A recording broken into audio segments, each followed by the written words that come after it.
সততার মাপকাঠি কিভাবে হবে? সততার মাপকাঠি এরকমভাবে হবে, আমার দুর্নীতি করার যতটুকু যোগ্যতা আছে সেটা থাকা সত্ত্বেও আমি যখন দুর্নীতি করছি না সেই সৎ। এবং আপনি 5 টাকার সিগারেট 6 টাকা রাখছেন, এটা আপনার যোগ্যতা, দুর্নীতি করার যোগ্যতা, এবং আপনি করছেন, তো সুতরাং আপনি কোনোভাবেই সৎ না। আপনি 10 টাকার ভাড়া 20 টাকা রাখছেন, আপনি কোনোভাবেই সৎ না। আপনি যদি দেখছেন সে শারীরিকভাবে রোদে পুড়ে কষ্ট করছে বলেই তার টাকা হালাল, আর একজন ওসি সে থানায় বসে আছে, তার টাকা হালাল না, ব্যাপারটা এরকম না। প্রিয় বন্ধুরা, আজকের এই ভিডিওটি অত্যন্ত গুরুত্বপূর্ণ। আজকের এই ভিডিওতে আমি কথা বলবো সততা, দুর্নীতি, এই বিষয় নিয়ে অনেক যে ভুল ধারণা আছে সেটা নিয়ে আমি কথা বলবো, এবং সততা, দুর্নীতি এইগুলো একটু স্পষ্টভাবে ব্যাখ্যা করার চেষ্টা করব। আমরা যদি আমাদের এই দেশের কথা বলি, বাঙালি জাতির কথা বলি, যে বাঙালি জাতির মধ্যে সবথেকে বড় সমস্যা কোনটি, বাঙালি জাতির প্রধান বিশেষণ যদি একটা লাগাতে বলা হয় বাঙালি জাতির সাথে, সেটা কোনটা লাগানো যায়? সেটা অবশ্যই লাগানো যায় যে বাঙালি জাতি এরা প্রত্যেকেই এক একজন আমরা অসৎ।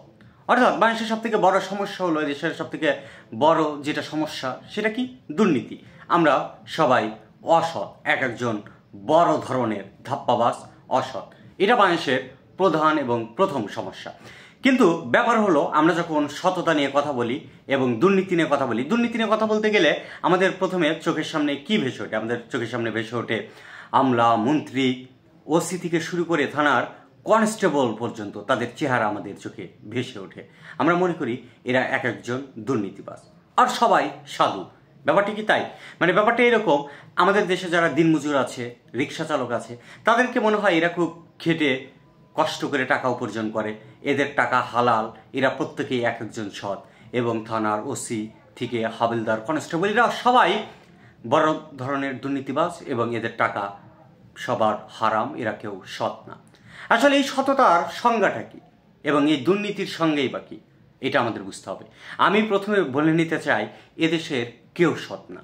এদেশের একজন রিক্সা চালক, মানুষের সব থেকে বড় অসৎ এবং দুর্নীতিবাজ হচ্ছে রিক্সা চালকরা। এটা আপনারা জানেন। আপনার বুঝতে হবে, আপনার সততার সংজ্ঞা আপনার জানতে হবে, সততা কি সেটা বুঝতে হবে। একটা রিক্সা চালকের দুর্নীতি করার সক্ষমতা কি সেটা আপনার জানতে হবে, তার যোগ্যতা কি। একটা রিক্সা চালক যখন বৃষ্টি হয় বা রাত একটু বেশি হয়, তার দুর্নীতি করার বড়জোর ক্ষমতা বা সক্ষমতা আছে কতটুকু? 10 টাকার ভাড়া 20 টাকা নেওয়া, এটাই তার দুর্নীতি করার যোগ্যতা, এবং সে সেটা করে।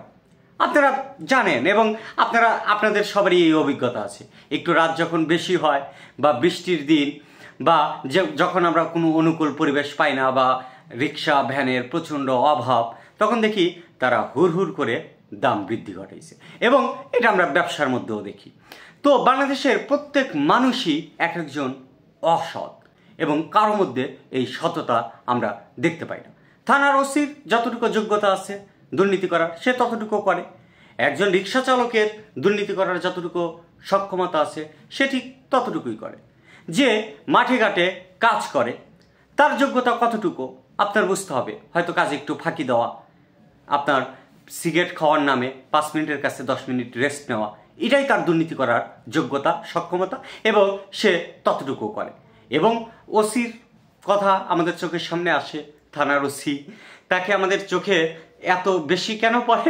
কারণ তার দুর্নীতি করার সক্ষমতা আমরা একটু বেশি দেখি। এর জন্য আমাদের আমলা, মন্ত্রী, এদের কথা আমাদের চোখের সামনে, দুর্নীতির কথা উঠলে এদের মুখ আমাদের চোখের সামনে কেন ভাসে? কারণ এদের দুর্নীতি করার সক্ষমতা বেশি। আসলে আপনার মহৎ পেশাকে আপনার বুঝতে হবে, সকল পেশাই মহৎ, আপনার বুঝতে হবে। এখন আমরা বলি শিক্ষকতা একটা মহৎ পেশা, আর সব পেশাই তো মহৎ।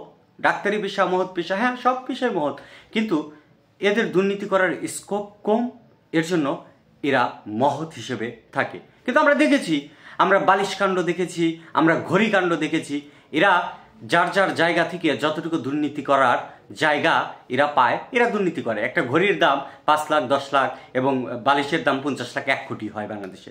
কিভাবে হয়? এবং আমরা ডাক্তারদের নামেও নানান সময় নানান কথা শুনি যে এরা গোটা কয়েক টাকার জন্য এরা কি না করতে পারে। তো বাংলাদেশের আপনার প্রধান এবং একমাত্র প্রথম যে সমস্যাটা, এটা শুধু কেন সমস্যা, এটা বাঙালি জাতির সাথে একটা অতপ্রতভাবে জড়িত যে আমরা স্বভাবগতভাবেই, আমরা ঐতিহাসিকভাবেই আমরা এক একজন অসৎ, এবং বড় ধরনের ধাপ্পাবাজ। এদেশের কারোর মধ্যে সততা নেই। এদেশের মানুষের যদি সততা থাকতো, থানার ওসি আবার ঘুষ খায়, তার দাঁত ভেঙে যেত। 5 আগস্টের পর তারা কি ঘুষ খাচ্ছে না? এখনও খাচ্ছে, সমান তালে খাচ্ছে, বরং আগের থেকে বেশি খাচ্ছে। কিভাবে খাচ্ছে? কারণ আমি আপনারাই সেই সুযোগটা সৃষ্টি করে দিচ্ছি। কারণ আমরা কেউ সৎ না, আমরা প্রত্যেকেই এক একজন অসৎ। এর জন্যই সে এগুলো পাচ্ছে। অর্থাৎ আমাদের যার যার জায়গা থেকে আমাদের যতটুকু সক্ষমতা আছে দুর্নীতি করার, আমরা করি। যে সিগারেট বিক্রি করে, একটা চা স্টলের কথা চিন্তা করেন, সে হয়তো সিগারেট বিক্রি করতেছে, সে 5 টাকার সিগারেট কি করতেছে, 6 টাকা রাখতেছে। 15 টাকার সিগারেট 16 টাকা রাখতেছে, 18 টাকা 20 টাকা রাখতেছে। এটাই তার যোগ্যতা, এটাই তার দুর্নীতি করার সক্ষমতা, এবং সে ততটুকুই করতেছে। থানার ওসি সে হয়তো 5 লাখ 10 লাখ 20 লাখ খাচ্ছে, কারণ এটা তার যোগ্যতা। যার যার যোগ্যতা অনুযায়ী সে দুর্নীতি করে বেড়াচ্ছে। দুর্নীতি কেন হচ্ছে এটা আপনার বুঝতে হবে। এখানে শুধু আমলা, মন্ত্রী এবং এই প্রশাসনের এই প্রতিষ্ঠানকে দোষী করে লাভ নেই, দোষ দিতে হবে আমাদের নিজেদের। আমরা আমাদের নিজেদেরকে নিজেদের দোষ না দেখে এদের দোষ দিয়ে, প্রতিষ্ঠানের দোষ দিয়ে লাভ নেই। আমরা যেদিন সৎ হতে পারবো তখন দুর্নীতি থাকবে না। যার দুর্নীতি করার সক্ষমতা নাই, যার মামা খালু আমরা বলি নাই, তারা হাহাকার করে এ দেশ নষ্ট হয়ে গেছে, দুর্নীতির আতুর ঘরে পরিণত হয়েছে। কিন্তু যার মামা খালা আছে তার কাছে দুর্নীতি ভালো। এটাই তো বাস্তবতা। কেন? কারণ আমরা অসৎ।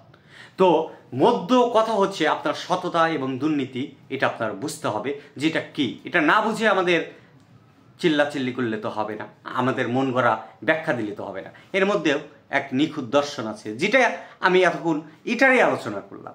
যে দর্শনটা কি, যে আমার দুর্নীতি করার যতটুকু যোগ্যতা আছে আমি ঠিক ততটুকুই করি। সততার মাপকাঠি কিভাবে হবে? সততার মাপকাঠি এরকমভাবে হবে, আমার দুর্নীতি করার যতটুকু যোগ্যতা আছে সেটা থাকা সত্ত্বেও আমি যখন দুর্নীতি করছি না, সেই সৎ। এবং আপনি 5 টাকার সিগারেট 6 টাকা রাখছেন, এটা আপনার যোগ্যতা, দুর্নীতি করার যোগ্যতা, এবং আপনি করছেন। তো সুতরাং আপনি কোনোভাবেই সৎ না। আপনি 10 টাকার ভাড়া 20 টাকা রাখছেন, আপনি কোনোভাবেই সৎ না। আপনি যদি দেখছেন সে শারীরিকভাবে রোদে পুড়ে কষ্ট করছে বলেই তার টাকা হালাল, আর একজন ওসি সে থানায় বসে আছে, তার টাকা হালাল না। ব্যাপারটা এরকম না। আপনার দেখতে হবে তার যে পারিশ্রমিক, তার পারিশ্রমিকের বাইরে গিয়ে সে কোনো টাকা ইনকাম করছে কিনা। যদি করে থাকে সেটাই অসততা, সেটাই দুর্নীতি। দুর্নীতির হিসাব খুবই সহজ, সততার হিসাবও খুবই সহজ। সেদিক থেকে চিন্তা করলে আমরা দেখবো বাংলাদেশের 99% মানুষই আসলে দুর্নীতিবাজ, এক একজন বড় বড় অসৎ এবং ধাপ্পাবাজ, চোর, বাটপার। এটা আপনাদের বুঝতে হবে। তো আজকের মতো এতটুকুই। ধন্যবাদ সকলকে।